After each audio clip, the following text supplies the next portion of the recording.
નિયમો વાપરતા થઈએ તો કોઈ દિવસે સ્નેહની જે કુણી લાગણીઓ છે એને આપણે અનુભવી જ ન શકીએ. દરેક વખતે જ્ઞાન એમાં આડે આવી જશે. એટલે એક વાત સમજો કે શ્રી મહાપ્રભુ એ વાતને સમજાવે છે આપણને કે પૂતનાને ભગવાને જે વખતે મારી તે વખતે ભગવાને એવો ભાવ કર્યો કે વ્રજ ભક્તોના અજ્ઞાનને હું મારી રહ્યો છું.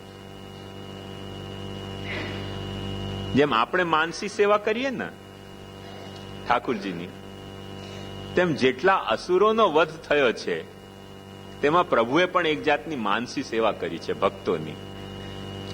કે પૂતનાને મારી તે વખતે પ્રભુએ એવો એનામાં ભાવ સ્થાપિત કર્યો કે આ ભક્તોનો અજ્ઞાન છે.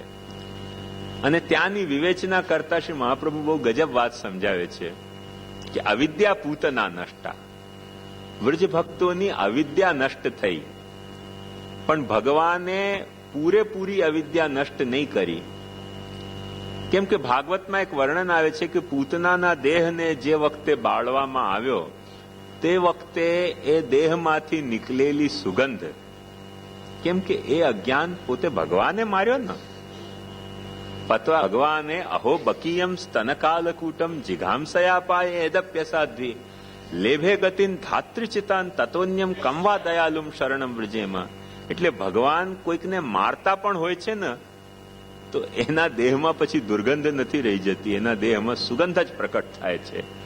એટલે એ અવિદ્યા રૂપી જે પૂતના હતી એને મારવાથી એ પૂતનાનો દેહ બળ્યો ત્યારે એની સુગંધ સમગ્ર વ્રજમાં ફેલી ગઈ, એવું વર્ણનમાં આવે છે.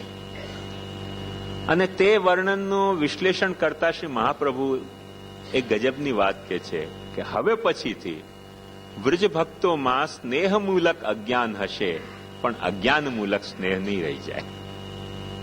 કેમ કે જે વ્રજ ભક્તોનો અજ્ઞાન હતો તે તો પ્રભુએ મારી દીધો. હવે સ્નેહમૂલક અજ્ઞાન રહેશે. સ્નેહમૂલક અજ્ઞાન એટલે શું? સ્નેહમૂલક અજ્ઞાન એટલે તમે પણ જાણતા હો કે તમારે ઘેર આવેલો અતિથિ કઈ ભૂખ્યો નથી. અતિથિ એ જાણતો હોય છે કે જેને ઘેર હું જઈ રહ્યો છું મળવા, એ કઈ જમવા માટે નથી જઈ રહ્યો, મળવા માટે જઈ રહ્યો છું, સ્નેહ ભાવથી મળવા માટે જઈ રહ્યો છું. પણ આપણે ભૂખનું, તરસનું, એના કમ્ફર્ટનું પૂછીએ તો એ સ્નેહને કારણે પ્રકટ થતો આપણો અજ્ઞાન છે, અજ્ઞાનને કારણે પ્રકટ થતો સ્નેહ નથી. ધારો કે આપણે કોઈકને પૂછીએ કે કંઈક તરસ લાગી હોય તો લાવું પાણી, અને એ એમ કે તમે પૂછનારા કોણ? અને પાછો જ્ઞાન પ્રકટ કરે કે આત્માને નથી તરસ લાગતી, નથી ભૂખ લાગતી. ખાવું અને પીવું એ તો દેહનું ધર્મ છે. અને એ દેહમાં જે આપણો અહંતા મમતા સાથે જે મોહ ઉત્પન્ન થયો છે તેને કારણે તમે આવું મને પૂછી રહ્યા છો. એટલે આ પાણીનું પૂછી રહ્યો છું, જ્ઞાન આપવાનું નથી પૂછી રહ્યો તને. પણ આવો જ આપણે જ્ઞાન ઉપદેશ આપવા માંડીએ તો ખરેખર આટલા જો જ્ઞાની તમે હો તો કોઈકને મળવા જવાની શું જરૂરત છે? આત્મા એ ક્યાંય જતી નથી, ક્યાંય આવતી નથી. આત્મા તો ચોમેર વ્યાપક છે.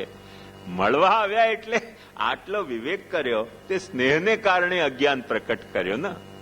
હવે એ સ્નેહને કારણે પ્રકટ થયેલા અજ્ઞાનમાં કોઈક આવો જ્ઞાનનો વઘાર લગાવવા માંડે કે આત્માને નથી ભૂખ કે નથી તરસ, નથી કે નથી શાંતિ.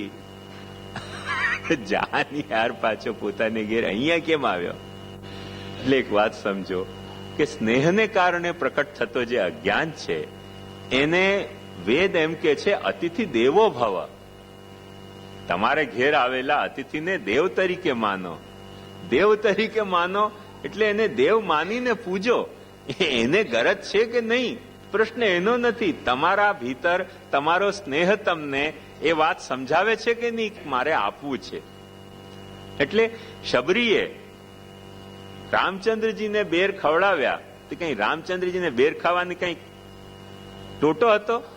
જંગલમાં તો પોતે વનવાસ કરી જ રહ્યા હતા. બેર શું પોતાને ઘેર ના મળે? ઝાડ ઉપરથી પોતાની મેળે ના મળે? પણ શબરીને ઘેર ગયા અને શબરીએ એઠા બેર ખવડાવ્યા અને રામે તે ખાવાનું પસંદ કર્યું તે કઈ જ્ઞાન અજ્ઞાનનો પ્રશ્ન હતો કે સ્નેહના કારણે પ્રકટ થયેલો શબરીનો અજ્ઞાન હતો? સ્નેહના કારણે શબરીને એમ લાગ્યું કે જો હું બેરને ચાખું નહીં તો કોઈક મીઠો ન હોય એવો બોર પણ રામને અરોગાવવામાં આવી જાય, અને જો ચાખ્યા વિના હું કેવી રીતે ખવડાવી શકું? તો એઠા બોર પણ શ્રી રામે આરોગ્યા. એ શબરીના નિંદાના રૂપે વાત લીલા વર્ણવાઈ છે કે શબરીની પ્રશંસા રૂપે? પણ હવે આપણે એમ કહીએ કે તે દિવસે શબરીના એઠા બોર ખાધા, એટલે હવે જ્યારે પણ ભગવાનને આપણે ભોગ ધરવો એક એક વખતે ચાખીને ધરવો. તો એ અજ્ઞાનને કારણે પ્રકટ થયેલો સ્નેહ છે. અમારા મંદિરમાં એક મુખિયાજી હતા એવા, એમને શિખરન બહુ ગમતું, બહુ જ ગમે. તો જ્યારે શિખરનની કટોરી ઠાકોરજીની સામે સજાવવામાં આવે ત્યારે એમાંથી એક આંગળી ઉટાડી લે. ઘરિયાઓ ધ્યાન જ નથી આપતા, કચરો નાખી દે છે. આમ આંગળીથી કચરો પાડે, હાથ ધોઈ આવે. એક શબરીના અવતાર. પણ શબરી જે હતી તે સ્નેહમૂલક અજ્ઞાનના અવતાર હતી, અને આ અમારા મુખિયાજી અજ્ઞાન મૂલક સ્નેહના અવતાર હતા. કે એમને શિખરણ એટલું ગમતું કે ઠાકોરજી આરોગે એટલી એમને ધીરજ રહેતી નહીં, એમને કચરો આવી જ જતો. મને બહુ ચિંતા થઈ, બીજી પણ કોઈક સામગ્રીમાં કચરો આવે છે, બીજામાં કચરો આવે જ નહીં, શિખરણમાં જ કચરો આવતો. કે આગ્રાનો કટોરો ઠાકોરજીની સામે ધર્યો અને તરત કે આ દૂધગરિયાઓ કશું ધ્યાન નથી આપતા, કચરો આવી ગયા, છૂટી. તો આવા અજ્ઞાને કેટલો સ્નેહ પ્રકટ કરે છે કે ઠાકોરજી શિખરણ આરોગે તેમાં કચરો આવવો જ ન જોઈએ. એ સાધારણ સ્નેહ છે પ્રભુ પ્રત્યેનો. કેટલી કાળજી, શબરી જેવી જ કાળજી ને. પણ અજ્ઞાનને કારણે પ્રકટ થયેલા સ્નેહની કાળજી છે, સ્નેહને કારણે પ્રકટ થયેલા અજ્ઞાનની કાળજી નથી. શબરીએ જ લીધી હતી કે રામને કોઈ એવા બોર ના આવી જાય, તે સ્નેહને કારણે પ્રકટ થયેલી અજ્ઞાનની કાળજી હતી.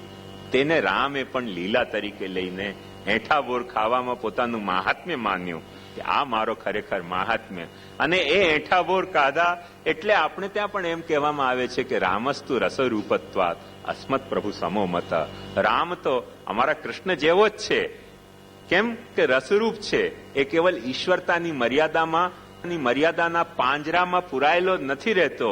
ક્યારેક ક્યારેક ભાર પણ આવે છે ભક્તોના એઠા બેર ખાવા, એટલો રસરૂપ છે. રસરૂપ સાક્ષી ભાવથી એ એઠા બોર પણ ખાઈ શકે છે.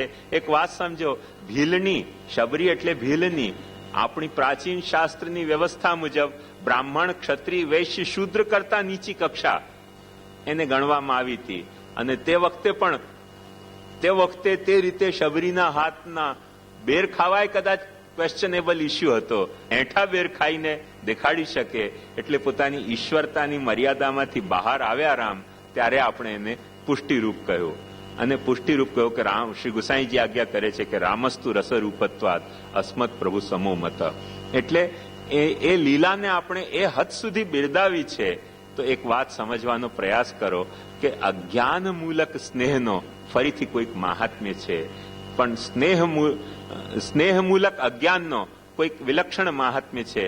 પણ અજ્ઞાન મૂલક સ્નેહનો જે આપણે પુરુષોત્તમ થઈ જતો હોય છે આજકાલ આધુનિક પુરુષોત્તમોમાં, તેનું આપણે કોઈ મહાત્મ્ય માની ન શકીએ.